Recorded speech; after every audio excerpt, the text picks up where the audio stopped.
Morning class third.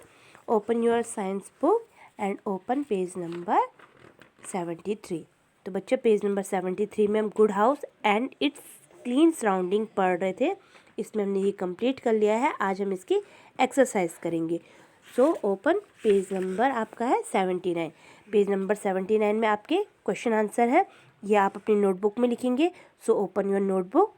तो notebook में आप सबसे पहले आज की डेट डालेंगे, लेसन का नाम लिखेंगे, a good house and its clean surrounding.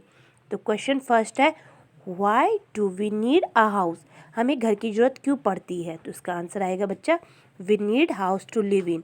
हम घर में क्या करते हैं, रहते हैं, इसलिए हमें घर की ज़रूरत पड़ती है। Question 2, right 6 special feature of good house. एक अच्छे घर में क्या क्या फीचर्स होते हैं? तो क्या है? A good house should be clean and airy. Second, a good house should be thick walls. Third, a good house should be open space. A good house wall and floor should be cemented. फिर है fifth, there should be proper chimneys for smoke to go out. And a good house must be clean.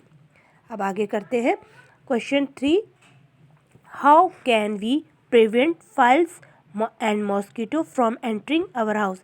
कैसे हम रोक सकते हैं अपने घर के अंदर आने में, यानी कि जो मच्छर होते हैं और फ्लाइज यानी कि मक्खियाँ होती हैं, उनको घर के अंदर आने से कैसे रोक सकते हैं? तो answer, the wire knitting doors, जो जालीदार दरवाजा होता है, prevent flies and mosquito from entering the house. Question 4, what is the need of chimney in the house? एक घर के अंदर चिमनी की जरूरत क्यों पड़ती है? तो chimney for the smoke to go out. Chimney क्या करती है? घर में जो धुआं होता है उसको बाहर फेंकती है। Question 5, why do we need proper drainage system in our house? यानी कि घर में पानी की जो समस्या होती है वो जो उसकी निकासी के लिए क्यों आवश्यक है? तो we need proper drainage system in our house because it's cause of mosquitoes flies.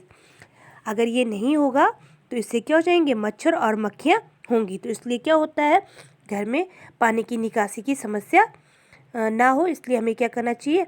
इसके लिए प्रॉपर सिस्टम होना चाहिए। अब है give six ways in which you can keep your house clean. कैसे आप अपने घर को क्लीन रख सकते हैं? We should clean our house every day. हमेशा अपने घर को साफ करना चाहिए। The bathroom, toilet and wash basin should be clean daily. अपने घर के बाथरूम टॉयलेट को हमेशा धोना चाहिए। Third, the household garbage should be collected in a covered dustbin. अपने घर के कूड़े को कवर्ड जो डस्टबिन होता है उसमें डालना चाहिए। Fourth, we should have fixed a place for keeping things. चीज़ें कहाँ पे रखनी है, उनकी प्रॉपर जगह होनी चाहिए। Fifth, the dustbin should be keeped at the some corner of the house. जो घर का डस्टबिन है उसको घर के कॉर्नर में रखना चाहिए। और six, doors and window wash regularly. घर की खिड़की दरवाजों को भी वॉश करना चाहिए।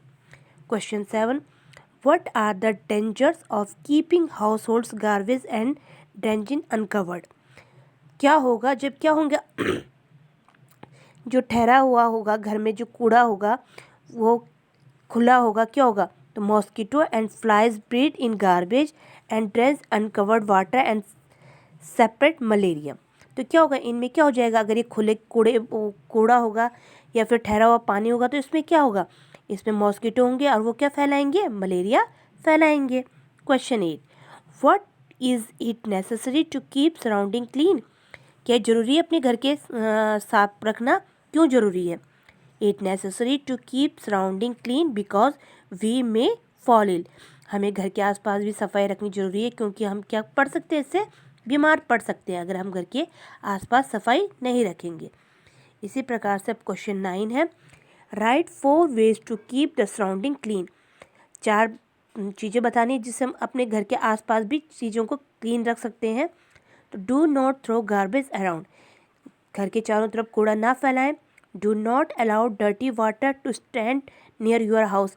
अपने घर के पास गंदे पानी को ना रखें। Never spit in the open. Open में खुले में ना थूकें। प्रॉपर लैट्रिन सिस्टम, और लैट्रिन सिस्टम की प्रॉपर साफ सफाई होनी चाहिए, उसका प्रॉपर सिस्टम होना चाहिए। क्वेश्चन 10 है, write two harms for keeping dirty surrounding. अगर आपके घर के आसपास गंदगी हो तो आपको क्या नुकसान हो सकता है? पहला वाला, it cause of many disease like cholera, typhoid and diarrhoea. And second, flies sit on the garbage and carry germs from the one place to another. अगर हम घर के आसपास कूड़ा रखेंगे तो इससे बहुत प्रकार की बीमारियां हो सकती है।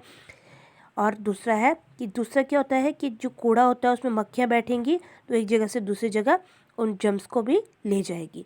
तो यहाँ पे 10th क्वेश्चन है, ये 10th क्वेश्चन आप अपनी नोटबुक में करिएगा और साथ में इनको लर्न भी करिएगा। इसके बाकी की एक्सरसाइज हम नेक्स्ट वीडियो में करेंगे। ओके।